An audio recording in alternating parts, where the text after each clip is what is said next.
Class 9 political science chapter 3 electoral politics के question answers. Hello everyone. Political science के chapter 3 के जो book के क्वेश्चंस हैं, फर्स्ट है which of the following statement about the reasons for conducting elections are false. यानी elections क्यों होते हैं इस बारे में इनमें से कौन सा सेंटेंस ठीक नहीं है। तो आप इसमें क्या बताओगे। फर्स्ट ऑप्शन है इलेक्शंस इनेबल पीपल टू जज the performance of the government. यानी चुनाव लोगों को सरकार के कामकाज का फैसला करने का अवसर देता है। People select representative of their choice in an election. यानी लोग चुनाव में अपनी पसंद के उम्मीदवार का चुनाव करते हैं। Elections enable people to evaluate the performance of the judiciary. चुनाव लोगों को न्यायपालिका के कामकाज का मूल्यांकन करने का अवसर देते हैं। People can indicate which policies they prefer. लोग चुनाव से अपनी पसंद की नीतियां बना सकते हैं। तो इसमें जो फॉल्स स्टेटमेंट है वो है elections enable people to evaluate the performance of the judiciary. ठीक है। सेकेंड है which of these is not a good reason to say that Indian elections are democratic. यानी भारत के चुनाव लोकतांत्रिक है, ये बताने के लिए इनमें से कौन सा सेंटेंस सही रीजन नहीं देता है। तो India has the largest number of voters in the world. यानी इंडिया में भारत में दुनिया के सबसे ज्यादा मतदाता है। India's election commission is very powerful. Bharat में चुनाव आयोग काफी शक्तिशाली है। In India everyone above the age of 18 has the right to vote. In India the losing party except the electoral verdict. Bharat में चुनाव हारने वाली पार्टियां जनादेश स्वीकार कर लेती हैं। तो इसमें जो फॉल्स है वो क्या है, ऑप्शन ए। यानी भारत में दुनिया के सबसे ज्यादा मतदाता हैं। ये तो कोई कह नहीं सकता है कि सबसे ज्यादा है, right. Next is match the following. Okay, so यहाँ पे आपको मैच करना है। जैसे फर्स्ट है it is necessary to keep the voters list up to date because, मतलब टाइम टाइम पर जो वोटर लिस्ट है उसको अपडेट करते रहना चाहिए ताकि some people may have moved away from the area where they voted last। मतलब पॉसिबल ही होता है कि कुछ लोग उस जगह से अलग चले गए हो, है ना, जहां उन्होंने पहले चुनाव में मतदान किया था। तो फर्स्ट का आप मैच करोगे 4 से। Some constituencies are reserved for SC ST so that. अब कुछ जो कॉन्स्टिट्यूएंसीज है वो रिजर्व्ड है SC और ST के लिए क्योंकि there is a fair representation of all sections of our society. Everyone has one and only one vote so that हर किसी को सिर्फ एक वोट डालने का हक है ताकि एक को अपना जो रिप्रेजेंटेटिव है उसे चुनने का मतलब इक्वल उसको अपॉर्चुनिटी मिल सके, है ना। तो हम क्या लिखेंगे, everyone has equal opportunity to elect their representatives. Next है party in power is not allowed to use government vehicles because party में कोई जैसे मतलब पावर वाला होता है ना, जो सत्ताधारी दल होता है उसको सरकारी जो वाहन होते हैं, जो व्हीकल्स होते हैं उसको यूज करने की परमिशन नहीं होती क्योंकि जो सारे कैंडिडेट्स हैं must have a fair chance to competing in elections. List all the different election related activities mentioned in the chapter and arrange them in a time sequence beginning with the first activity and ending with the last. Some of these activities are given below जैसे releasing election manifestos, counting of votes, making of voter list, election campaign, declaration of election results, casting of votes, ordering of repoll, announcing election schedule, filing nomination। तो इसमें आपको arrange करना है starting से लेके and तक का जो पूरा प्रोसेस होता है। तो वो कैसे होता है इलेक्शन का, जैसे making of voter list, voter list बनती है, अनाउंसिंग होती है, इलेक्शन शेड्यूल जब भी होना होता है फिर उसको रिलीज किया जाता है, ठीक है, पूरे प्रोसेस को। देन इलेक्शन कैंपेन होता है, filing nomination, casting of votes, ordering of repoll, counting of votes, declaration of election result. Surekha is an officer in charge of ensuring free and fair elections in an assembly constituency in a state. Describe what should she focus on for each of the following stages of election. तो इसमें यहाँ पे बताया गया है कि सुरेखा जो कि एक राज्य विधानसभा क्षेत्र में फ्री और फेयर इलेक्शन कराने वाली एक अधिकारी है। ठीक है, तो चुनाव के इन चरणों में से मतलब जो भी स्टेप्स होते हैं उसके, तो उनमें से किन किन बातों पर उसको ध्यान देना चाहिए। जैसे पहला है इलेक्शन कैंपेन यानी चुनाव का प्रचार। तो इसमें उसको क्या ध्यान रखने वाली चीजें हैं कि मतलब उसे हर एक तरह के जो रिस्पॉन्सिबिलिटीज है, जो कर्तव्य है, उन पर ध्यान करना होगा, है ना, उन पे ध्यान देना होगा। जैसे कि ये सुनिश्चित करना कि उम्मीदवार जो रिप्रेजेंटेटिव होगा वो मतदाताओं को रिश्वत या धमकी ना दे सके, और उम्मीदवार द्वारा जो व्यय सीमा है उसको पार ना किया जा सके। मतलब इतना ज्यादा जो पैसा है ना, जो लिमिट है उसकी, वो उससे ज्यादा खर्च ना करें। उम्मीदवार धर्म और जाति के नाम पर मतदाताओं से अपील नहीं करते हैं। वो प्रचार के लिए पूजा स्थल का उपयोग नहीं करते और किसी भी सरकारी संसाधन यानी जो व्हीकल्स हैं उनको यूज नहीं करते हैं। तो आप लिखोगे she will have to focus on various duties such as ensure that candidates cannot bribe or threaten voters. Expenditure limit is not crossed by candidate.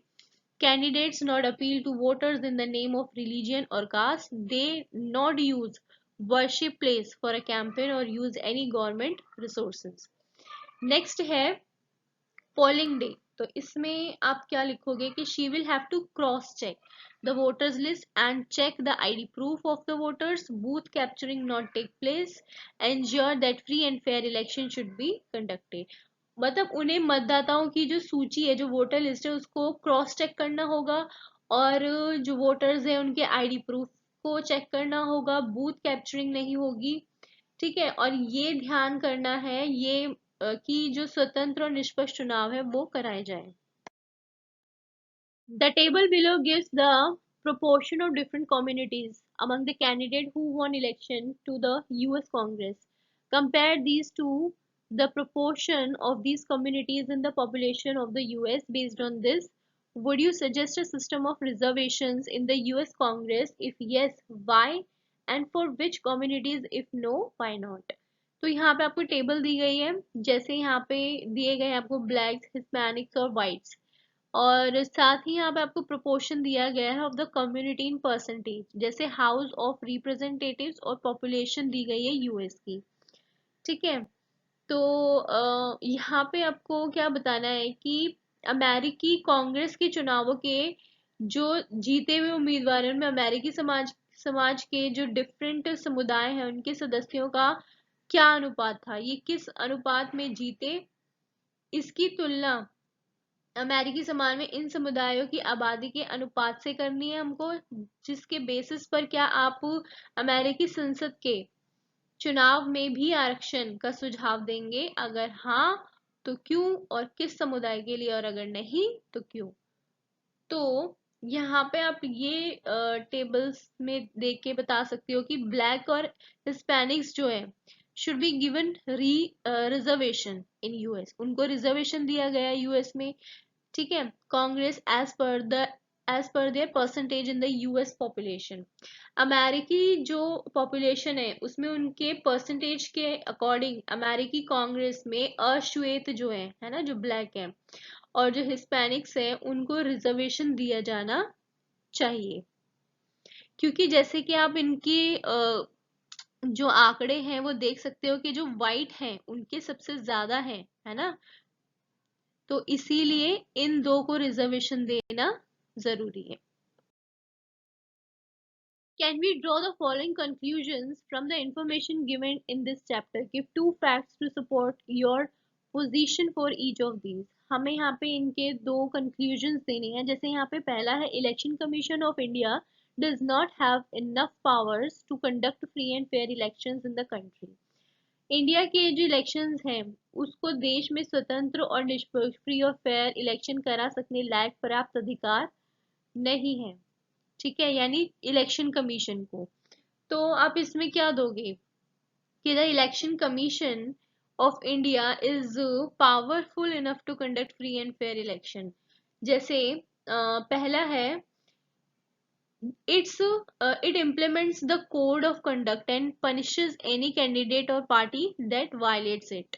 यानी ये जो आचार संहिता लागू करता है और इसका जो उल्लंघन करने वाले किसी भी उम्मीदवार या पार्टी को वो पनिश कर सकता है. In elections, government officials work under EC यानी election commission and not the government. यानी चुनावों में जो सरकारी अधिकारी है वो सरकार के नहीं बल्कि चुनाव आयोग के अधीन काम करते हैं. नेक्स्ट है, there is a high level of popular participation in the elections in our country. मतलब हमारे देश के चुनाव में लोगों की जबरदस्त भागीदारी होती है. तो इसमें आप क्या कंक्लूजन दोगे? जैसे पहला है, there is a high level of popular participation in election. चुनावों में उच्च स्तर की लोकप्रिय भागीदारी होती है. जैसे पहला, voter turnout has increased over the past years.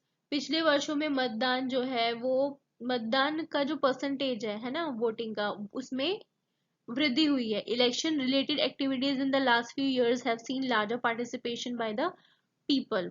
पिछले कुछ वर्षों में चुनाव संबंधी जो एक्टिविटीज हैं, है ना, जो गतिविधियां हैं, उसमें लोगों की काफी ज्यादा भागीदारी देखी गई है. It is very easy for the party in power to win an election. सत्ताधारी जो पार्टी होती है उसके लिए इलेक्शन जीतना बहुत इजी होता है. तो इसमें आप क्या बताओगे कि it is not very easy for the party in power to win an election. सत्ता में रहने वाली जो पार्टी है उसके लिए चुनाव जीतना बहुत आसान नहीं होता है. तो इसमें आप लिखोगे कि the ruling parties routinely lose elections.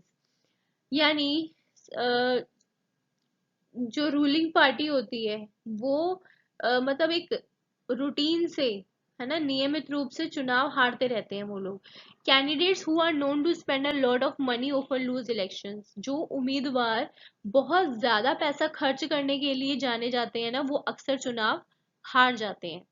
Many reforms are needed to make our elections completely free and fair. अपने चुनावों को पूरी तरीके से फ्री और फेयर बनाने के लिए कई कदम उठाने जरूरी हैं. तो इसमें आप लिखोगे कि certain reforms are necessary to make our elections completely free and fair.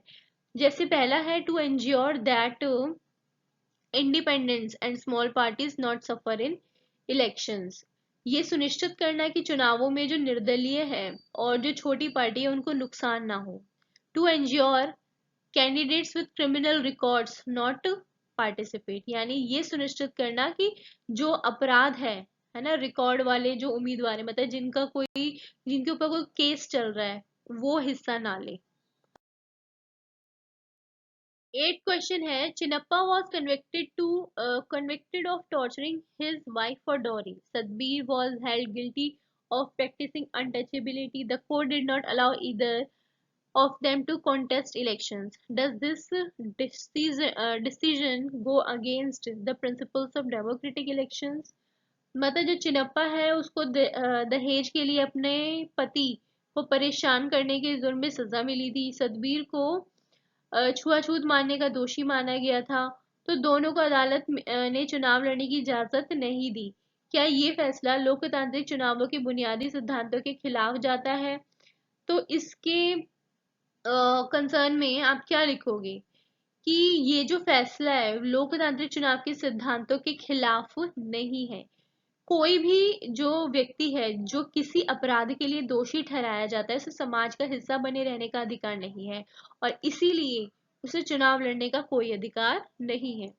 तो ये जो डिसीजन है does not go against the principle of democratic election.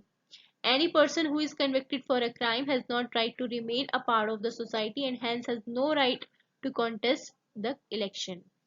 Next question है आपका, here are some reports of electoral malpractices from different parts of the world. Is there anything that these countries can learn from India to improve their elections? What would you suggest in each case? Okay, तो यहाँ पे आपको ये बताया है कि यहाँ दुनिया के जो अलग अलग हिस्से हैं उसमें जो चुनावों के टाइम पे जो भी गड़बड़ी होती है उसमें कुछ रिपोर्ट्स दी गई हैं. तो क्या ये देश अपने यहाँ के चुनावों में सुधार के लिए भारत से, इंडिया से कुछ बातें सीख सकते हैं? तो इसमें आपको अपने अपने थोड़े पॉइंट्स देने हैं. जैसे इस क्वेश्चन का फर्स्ट पार्ट यहाँ पे दिया गया है कि during an election in Nigeria the officer in charge of counting votes deliberately increase the votes of one candidate and declared him elected. The court later found out that more than 5 lakh exercises votes cast for one candidate were counted in favor of another. Nigeria के एक चुनाव में जो मतगणना अधिकारी है ना, जो काउंट करने वाला है, उसने जानबूझकर एक उम्मीदवार को मिले वोटों की जो संख्या है उसको बढ़ा दी और उसे जीता हुआ डिक्लेयर कर दिया. बाद में अदालत ने ये देखा कि दूसरे उम्मीदवार को मिले 5 लाख वोटों को उस उम्मीदवार के पक्ष में दर्ज कर लिया गया था. तो इसके कंसर्न में आप क्या लिखोगे कि in this case, representatives of each candidate should be present to make sure that the votes are counted in a fair way. इस मामले में ये सुनिश्चित करने के लिए कि वोटों की गिनती फेयर तरीके से हो, है ना, प्रत्येक उम्मीदवार के जो रिप्रेजेंटेटिव है उसको उपस्थित वहां पे रहना चाहिए, उसको वहां पे प्रेजेंट होना चाहिए. नेक्स्ट है just before elections in Fiji a pamphlet was distributed warning voters that a vote for farmer Prime Minister Mahendra Chaudhary will lead to bloodshed. This was a threat to voters of Indian origin. यहाँ पे second case जो आपको दिया गया है वो है कि फीजी में चुनाव से ठीक पहले एक पर्चा बांटा गया जिसमें धमकी दी गई थी कि अगर पूर्व प्रधानमंत्री महेंद्र चौधरी के पक्ष में वोट दिया गया तो खून खराबा हो जाएगा. ये धमकी भारतीय मूल के मतदाताओं को दी गई थी. तो इसमें आप क्या लिखोगे कि चुनाव आयोग को मामले की जांच करानी चाहिए और ऐसे पर्चे बांटने में शामिल जो भी उम्मीदवार है और जो भी पार्टी को प्रतिबंधित करना चाहिए. ठीक है, मतलब the election commission should set up an inquiry. जो इलेक्शन कमीशन है उसको एक इंक्वायरी सेटअप करनी चाहिए ऐसे केसेस में. एंड डेबर्ड द कैंडिडेट और party involve in distributing such pamphlets. Next आपको केस दिया गया है कि अमेरिका के हर प्रांत में मतदान, मतगणना और चुनाव संचालन की अपनी अपनी क्या है, प्रणालियां हैं. राइट, मतलब कंडक्ट करने की एक अपने वो है. तो सन 2000 के चुनाव में फ्लोरिडा प्रांत के अधिकारियों ने जॉर्ज बुश के हक में अनेक कई विवादास्पद फैसले लिए पर उनके फैसले को कोई भी नहीं बदल सका. तो इसमें आप क्या बताओगे कि there should be a single election commission which should be free from political influence and should be responsible for conducting elections throughout the country. एक ही चुनाव आयोग होना चाहिए सबसे पहले तो, ठीक है, जो राजनीतिक प्रभाव से मुक्त हो, ठीक है, और पूरे देश में चुनाव कराने के लिए वो जिम्मेदार हो. नेक्स्ट है here are some reports of malpractices in Indian election. Identify what the problem in each case is. What should be done to correct the situation? India में चुनावी गड़बड़ियों से संबंधित यहाँ पर कुछ आपको रिपोर्ट्स दी गई हैं. तो हर एक सिचुएशन में, हर एक मामले में समस्या की पहचान करनी है और उसे दूर करने के लिए हमें यहाँ पे कुछ सुझाव देने हैं. तो जैसे पहला है following the announcement of elections the minister promise to provide financial aid to reopen the closed sugar mill. यानी चुनाव की घोषणा होते ही जो मंत्री है, ठीक है, उसने क्या करा कि बंद पड़ी हुई चीनी जो मिल है उसको दोबारा खोलने के लिए वित्तीय सहायता देने की घोषणा करी. तो इसमें आप क्या लिखोगे कि after the announcement of the election it is not legal to announce policy decisions according to the code of conduct. The minister should be immediately taken to task by the election commission. मतलब कि चुनाव की घोषणा के बाद जो ये code of conduct है उसी के ही अकॉर्डिंग जो नीति है, जो फैसले हैं उसकी घोषणा करना वैधानिक नहीं है. चुनाव आयोग को मंत्री पर जल्दी से जल्द कार्रवाई करनी चाहिए. बी पार्ट है इसका कि विपक्षी दलों का आरोप था कि दूरदर्शन और आकाशवाणी पर उनके बयान और चुनाव अभियान को उचित जगह नहीं मिली. तो इसमें आप क्या बताओगे कि जो चुनाव आयोग है उसको ये सुनिश्चित करना चाहिए, है ना, इसके लिए एंश्योर हो जाना चाहिए कि सभी राजनीतिक जो दल है उनको दूरदर्शन, ऑल इंडिया रेडियो पर आने का पूरा मतलब इक्वली अपॉर्चुनिटी उसको मिलनी चाहिए। तो जो इलेक्शन कमीशन है, जो ईसी है, इस मीडिया के दुरुपयोग के खिलाफ उसको कार्रवाई करनी चाहिए। The election commission must ensure that all political parties are given equal opportunity to appear on Doordarshan या फिर All India Radio. EC takes action against the misuse of this media. Next है, an inquiry by the election commission showed that electoral rolls of a state contain the name of 20 lakh fake voters।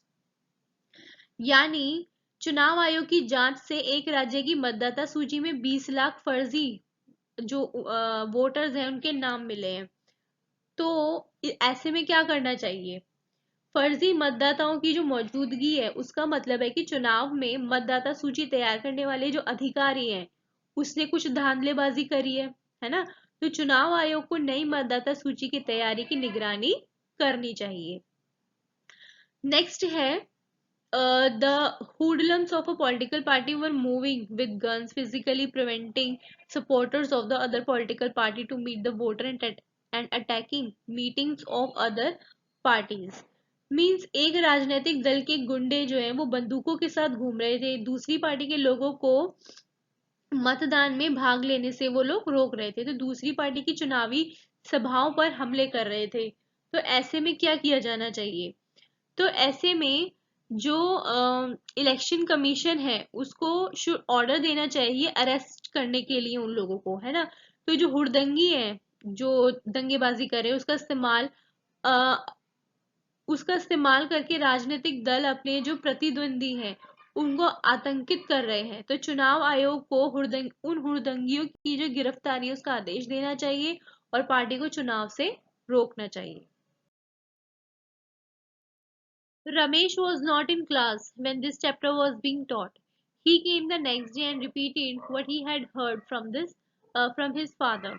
Can you tell Ramesh what is wrong with these statements? Women always vote the way men tell them to. So what is the point of giving them the right to vote? तो यहाँ पे बताया गया है कि अ, जब ये chapter पढ़ाया जा रहा था तो रमेश जो था वो क्लास में प्रेजेंट नहीं था। अगले दिन क्लास में आने के बाद उसने अपने फादर से सुनी बातों को दोहराया। तो क्या आप रमेश को बता सकते हो कि उसके इन बयानों में क्या गड़बड़ी है? जैसे पहला है, औरतें उसी तरह वोट देती हैं जैसे पुरुष उनसे कहते हैं, इसीलिए उनको मताधिकार देने का कोई मतलब नहीं है। तो इसमें इस स्टेटमेंट को, पहली बात तो ये गलत है ना? क्योंकि जो मतदान है उसकी नीति ये सुनिश्चित करती है कि कोई भी व्यक्ति जिसे चाहे वोट दे सकता है। महिलाएं खुद निर्णय लेने और अपने पसंदीदा उम्मीदवार का चयन करने में पूरी तरीके से सक्षम है। तो ये जो स्टेटमेंट है वो रॉन्ग है, because the policy of secret ballot ensures that an individual can vote for whoever he she want. Women are fully capable of taking decision on their own and selecting candidate they like.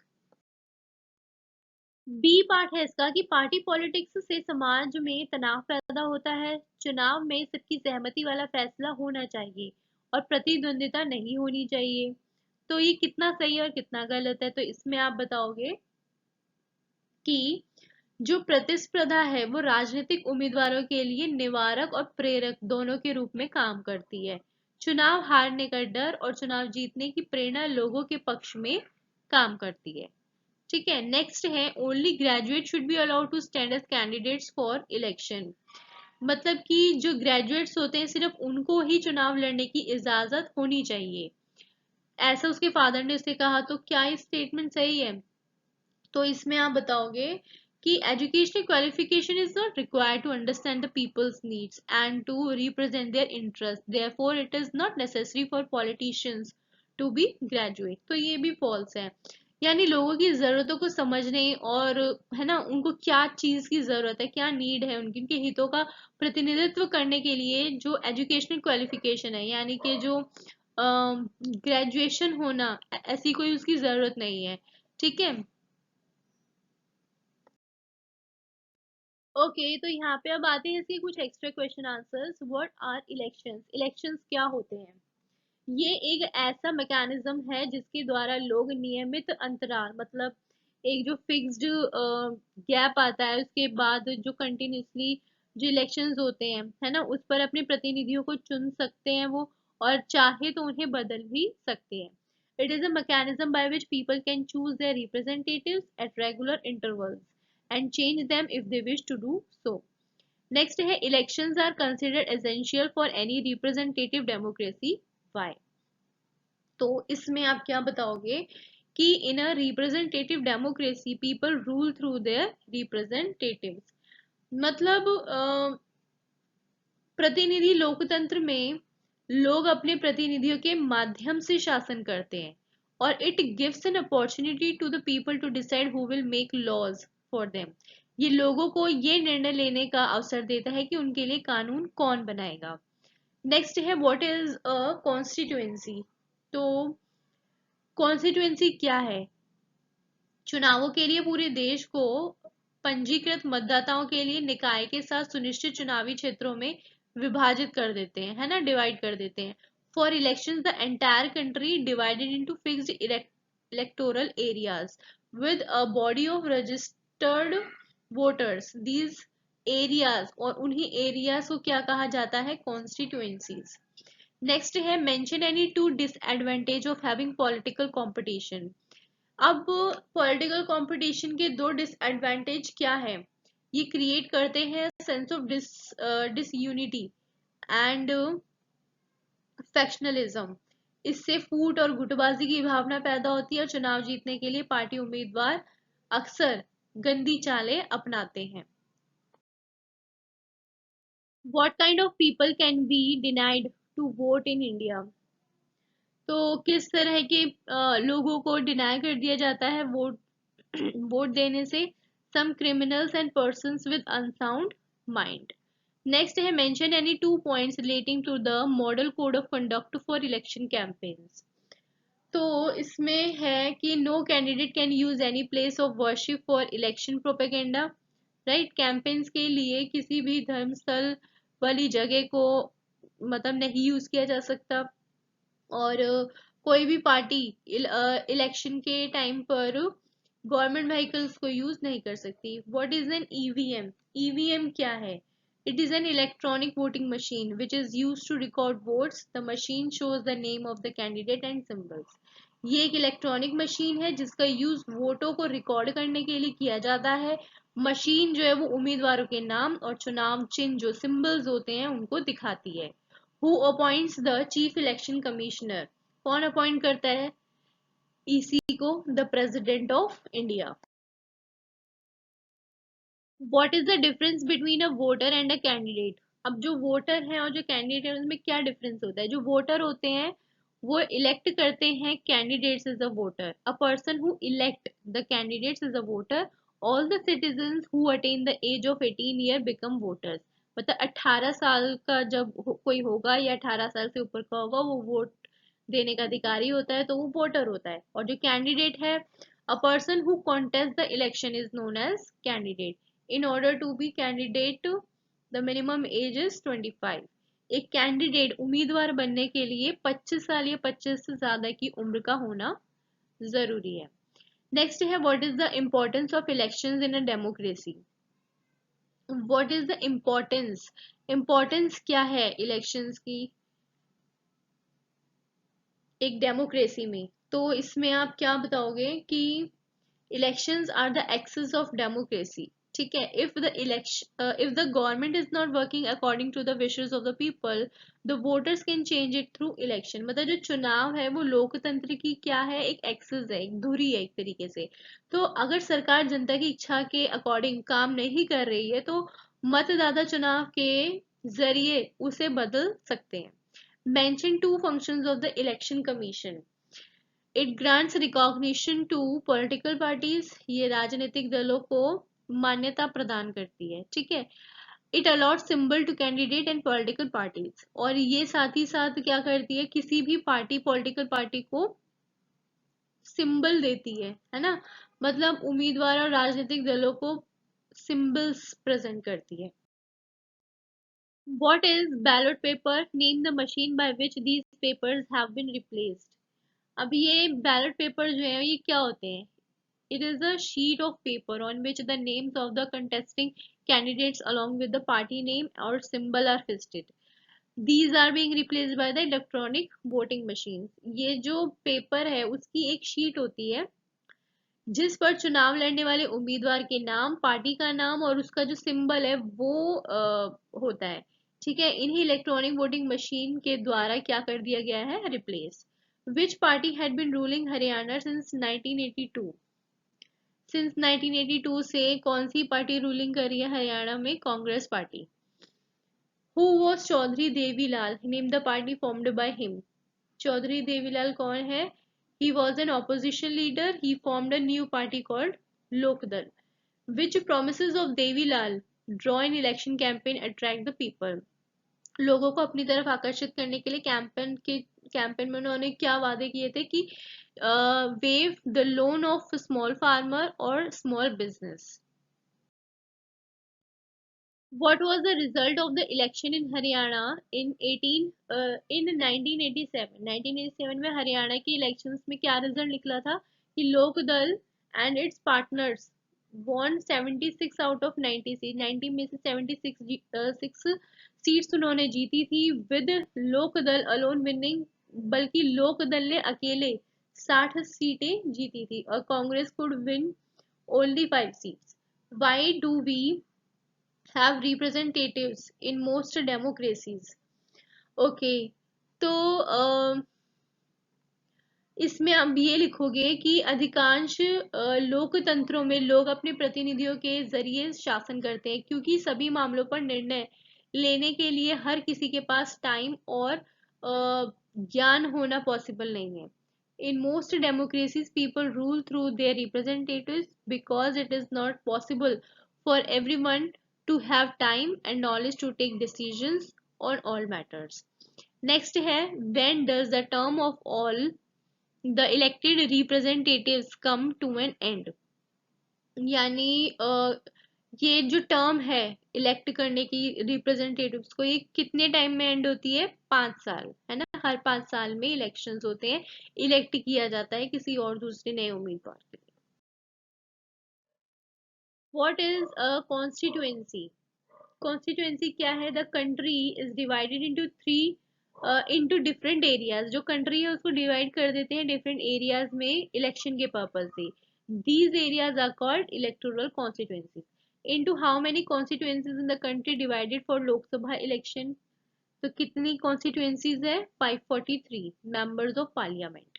What are the members of state assemblies called? State assembly के जो members हैं उनको क्या कहा जाता है? MLA, यानी member of legislative assembly. How are constituencies divided at the local level? तो कैसे डिवाइड किया गया है लोकल लेवल पे? इन पंचायत और म्युनिसिपल इलेक्शंस को चुनाव में प्रत्येक गांव या कस्बे को कई वार्ड्स में बांटा गया है। ठीक है, जो निर्वाचन क्षेत्रों की तरह होते हैं और हर एक वार्ड गांव या शहरी स्थानीय निकाय के एक सदस्य का चुनाव करता है। नेक्स्ट है कि लोकसभा में एससी और एसटी के लिए कितनी सीट्स रिजर्व्ड हैं? तो लोकसभा में 84 सीट्स रिजर्व्ड है शेड्यूल कास्ट के लिए और 47 है शेड्यूल ट्राइब के लिए। Seat reservation was later extended to the other weaker section at the district and local level. What are they called? जब सीटों का जो रिजर्वेशन हुआ उसके बाद जिला और स्थानीय स्तर पर दूसरे और जो कि अन्य कमजोर वर्ग हैं, है ना, वर्गों तक बढ़ा दिया गया था, तो वो क्या कहलाए गए थे? ओबीसीज, यानी अदर बैकवर्ड क्लासेस। नेक्स्ट है what is a voter list? Voter list क्या है? In a democratic election, the list of those who are eligible to vote is prepared much before the election and given to everyone. This list is called voter list or electoral roll. What is the photo identity card system? A photo identity card system ये क्या है? मतलब हर एक voter को चुनाव आयोग द्वारा एक फोटो पहचान पत्र जारी किया जाता है। मतदाताओं को वोट देने के लिए निकलते टाइम ये कार्ड अपने साथ रखना जरूरी है ताकि कोई किसी और को वोट ना दे सके। ठीक। नेक्स्ट है what is a party ticket. Party ticket क्या है? मतलब राजनीतिक दल अपने उम्मीदवारों को एक तो नामांकित करते हैं जिन्हें पार्टी का जो सिंबल है और जो सपोर्ट है वो मिलता है। पार्टी के नामांकन को पार्टी टिकट भी कहा जाता है। पॉलिटिकल पार्टीज नॉमिनेट करती है अपने कैंडिडेट को who get the party symbol and support. The party nomination is also called the party ticket. What are the legal declaration made by every party candidate? प्रत्येक party के उम्मीदवार द्वारा की गई कानूनी घोषणाएं क्या है? तो details of assets and liabilities of the candidate and his or her family, educational qualification of the candidate. मतलब उम्मीदवार और उसके परिवार की संपत्ति, देनदारियों का विवरण, ये सब कुछ, और उम्मीदवार की जो भी एजुकेशनल क्वालिफिकेशन है वो सारी उसको देनी होती है। What is the time period of campaigning for elections? Time period क्या होता है election campaigning के लिए? In our country, such campaigns take place for a 2 week period between the announcement of the final list of candidates and the date of polling. हमारे country में उम्मीदवारों की जो अंतिम सूची है उसकी घोषणा जब होती है और मतदान की जो तारीख है उसके बीच का जो 2 वीक का टाइम होता है उसके लिए ऐसे कैंपेन्स चलाए जाते हैं।